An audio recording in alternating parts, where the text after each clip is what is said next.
Okay. Hello, my Rockworld fans. We are here in Munich sitting with Carl Carlton, awesome guitarist and singer and songwriter, and very well known as musician for Peter Maffay and Robert Palmer, and also he worked with Jimmy Barnes on tour. And Joe Cocker. And so many people. Welcome to my Rockworld, Carl. Hi there, I'm very happy to be with Rockworld. Carl, first question. First of all, congratulations to your new great album called Lights Out in Wonderland. Please tell us something about that album. Where has it been recorded and who was involved and how did the songs come together? Well, funny it is that sometimes life is the best producer, really. And as we say in England, we say roses rise on a pile of shit. I was really in a dip because I lost my good friend, my fatherly friend Lee Von Helm, the drummer and singer from the band, who actually brought me to Woodstock. And I'm so grateful. He was such a father figure for me. And when he died, it was not only the hurting because of losing a friend, but it reflected my life and losing other friends. And funny enough, my parents, who I tragically lost very early in my life, very early in my late teens, actually. It all came back, and then I was really depressed in a pit, and I questioned what I was doing. And, you know, I'm very active with Amnesty International, Human Rights Award and all this. And everything seemed so dark all of a sudden. Not just my own life, but everything out there, you know, the Near East and Ebola and whatnot, and this and that. And I don't know, and I was in Woodstock, and we buried Levon, and I started playing tunes from the band, and together with Larry Campbell, it was like sitting in the kitchen. Oh, do you remember that one? Levon loved this. Cool. Yeah. And that somehow triggered old songs that I knew in my life, which were always underrated, from Ronnie Lane or Warren Zevon, stuff that nobody knows, or Sailing Shoes from Little Feat. Just good songs. Yeah, just great songs. And so I started to play them and found my own way to play with them. And believe it or not, the sun was shining again. It was like therapy, really. And then slowly there came in, the more I wrote my own songs, and I had a bit of, not a concept, but the concept was, and that's why that thing is called Lights Out in Wonderland. It's a quote from Woody Guthrie. I heard a Woody Guthrie song, and that quote was in there, Lights Out in Wonderland. Now he's like a very political singer from the 50s. It was Bob Dylan's idol, very much. And I don't know, that Lights Out in Wonderland just, it seemed to be a bit like a reflection of what I was going through, and it is also a bit like a wake-up call for all of us. Cool. Yeah. Because the lights will go out if we go on living like this, you know. Mother Nature doesn't need us, but we need her, you know. And also the politics and whatnot, just our behavior, the human stain in this on this planet. And I thought, that's great. If people ask me why so negative, I said, no, it's not negative, it's like a wake-up call.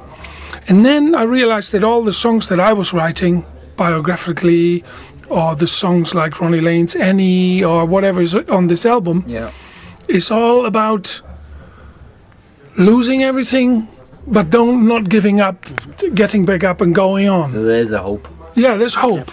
And it's from funny songs to dramatically very sad songs. But it's all about mostly two persons who are... it's a bit like that fairy tale in Germany, Die Bremer Stadtmusikanten. You know, it was what was it when the dog said to the cat, you know, let's move on, elsewhere we find something better than death, you know. So that was a bit, and all of a sudden I had first the musicians. When I had the songs around my kitchen table and living with them on an acoustic guitar or electric or whatever, or piano, whatever I had, I thought, if I record this, how would I record it? And I said, I'm not going to do it with the Song Dogs. I know exactly what will happen. We have a sound with the Song Dogs, it's very rocky, very stonesy, And that will happen. And in a minute, when Wizard is in the room, I will forget about. I say, come on, let's make a rock album. I said, no, I want to be consequent. I want to. This is for Levon. This is for me. This is for my parents. I want to get this out of the system. And then I thought about Wayne. Wayne, she is. I know him from my time at 16 years in Ireland. He's Ronnie Wood's drummer, and he played with the Hot Hot Flowers. And actually, he's working with Ronnie Wood right now on a new album. Great. And he's also a great percussionist and multi-instrumentalist, very sensitive cat. So that would fit the songs from the percussion side. And then I was, of course, thinking of Pascal Cravats, who I know, who's such a talented guy. He was born in a Hammond. So he's got that. He's got that vintage sound, you know. He can play any New Orleans stuff, so that suited me fine with these songs. And they all are arrangers. And talking about arrangers, Yo-Yo Röhm, who's from Berlin, he comes more from the arty background. He used to work with Nick Cave and jazz people like Gunther Hampel and weird stuff, Einstürzen and Neubauten. But he's not just a great bass player; he's a great arranger. Yeah, so if my songs are a bit country here and there, they can become too sweet. If a different arranger would go there, but Yo-Yo has a great hand to be disruptive with arrangements, you know, to make it ugly in a good way. So that team was just fantastic. And David Weller, the producer, who learned from Tony Visconti, he also worked with Rammstein and German act Boa, Philip Boa and all. He's an English Maltese. He's got a great studio in Malta. In Kosovo, or was it? Yeah, well, in Malta actually. It's right. If I take the ferry over to Malta, it's right in Melilla. Beautiful old studio, vintage studio, just fantastic. And so one song or two songs we still recorded in Woodstock. One song which was still from the heritage with Levon. That wasn't meant for an album. We just recorded that song, a Gene Clark song called White Light, with Klaus Forman and Larry Campbell, Zach Alford from Bowie's band. So I had that. Wow, and that was a bit like a blueprint. Yeah. But I realized, because we had Levon's ceremony for his funeral was in the barn, was in that studio. And now after Levon was buried and I came back there in that room, it was too heavy. The spirit was too heavy. And so I said, I can't do it here. And then we started with David in Malta. Yeah. And then we moved on with a little budget we had, because we wanted to have everything organic, nothing sampled, no strings sampled. Everything should be organic. And you know, if you don't have a budget, that's the expensive shit. But you hear it on the album, and the album is really great. So we just moved to Berlin, recorded the brass and strings with students that we had from orchestras who understood the It has a very modern sound, but the main thing is the songs are great. Yeah. If you have that kind of songs, and each song is cool, each song is Thank just you very a much that great you say song. So I'm a big fan of this album. Please buy the album. Another question, which has to be around that theme we spoke, because you spoke about Levon Helm, you spoke about your parents. This week it was a very sad week for all rock and roll world. Bobby Keys and Ian McLagan passed away. Both were members of the original Song Dogs lineup of your band. Do you have any special memories that you can share with us related to your musically or personal work with Bobby and Ian? Oh yeah, of course. I mean, it was great working with Bobby. He's got the tone, and thanks to Ronnie Wood that he connected us. And Mac is bigger than life, you know. He was such a funny, happy-go-lucky, and Pascal and Mac got along so well on the keyboards. It was just. I was crying my heart out 2 nights ago. I was really shattered, and we all called. Ray Cooper called today, Ronnie Wood called today, and we all talked about it.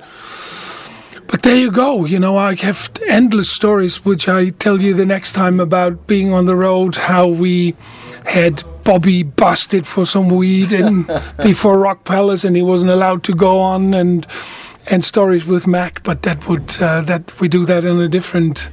I promise we do our whole Bobby and Mac story. We miss them, and our thinkings are on. God, yeah. Carl, what were your heroes starting out to play music? Christ Almighty, there was a sound I had, which I was forced to through a jukebox, was in in the pub that my father always played cards in after work. And when I came along, and this cat, very unusual for Friesland at the time, he had a lot of black music in that music box. So Ray Charles, this must be 63, just when I was 7, 8 years old. And so somehow that sound fascinated me. I didn't know what it was, Ray Charles or John Lee Hooker, but the sound fascinated me. So I think because of that, the first band that I really adored was the Stones. Yeah. Because it was bluesy and black. And through the Stones, then my big hero, Ry Cooder, because he played with the Stones, I found out who he was, and Little Feat, Lowell George. Yeah. But then really my first big influences was through the Stones, the old blues cats like Howlin' Wolf and So all that. You went back over the Stones again. Yeah. Yeah. And You the go back Stones, to the roots. Kings and Small Faces, okay. Yeah. You know. Yeah. Yeah, absolutely.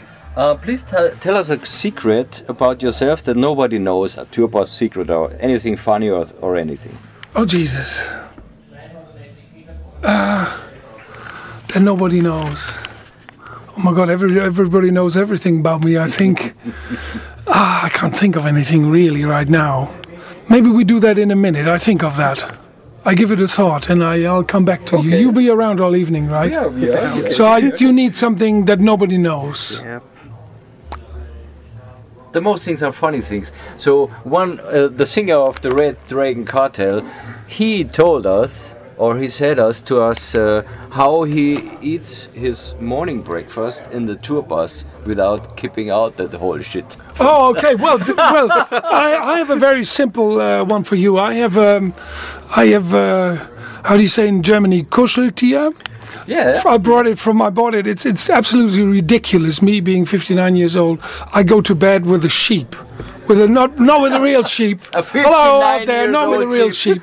But I've got like this cuddly toy, a sheep. That is a cool secret, Carl. It's a secret, and I always carry my own tea, my Frisian tea with me. So. Which I like to celebrate. Last question: what can we expect from the tour, or what can we expect from the show tonight? Oh, a big mixture of a lot of acoustic stuff and stories around the songs, and the biggest part of the new album. Yeah. So we go from very acoustic, more electric, into the more rock and roll stuff towards the end. Yeah, except 2 or 3 songs. Yeah. Cool, very cool. Yeah. At least some words to your fans, please. Oh, boys and girls and lads out there, keep it up. I hope you like the new album as much as I do. I'm a big fan for the first time of my own record. I always knew I made great records with the Song Dogs, but then after we made them, it was over for some reason, because maybe how this album, where it came from, I was listening in, and I back in after I made it, and I like it more and more, and I become my own fan. So I hope you become fans of that album too, and I'll see you somewhere down the road. Keep it up, and love and peace, and be good, and read your kids some good night stories instead of having them sit in front of the TV. So that's my message. Cool. Thank you very much, Thank Carl. you very much. Thank you. No worries. Danke dir.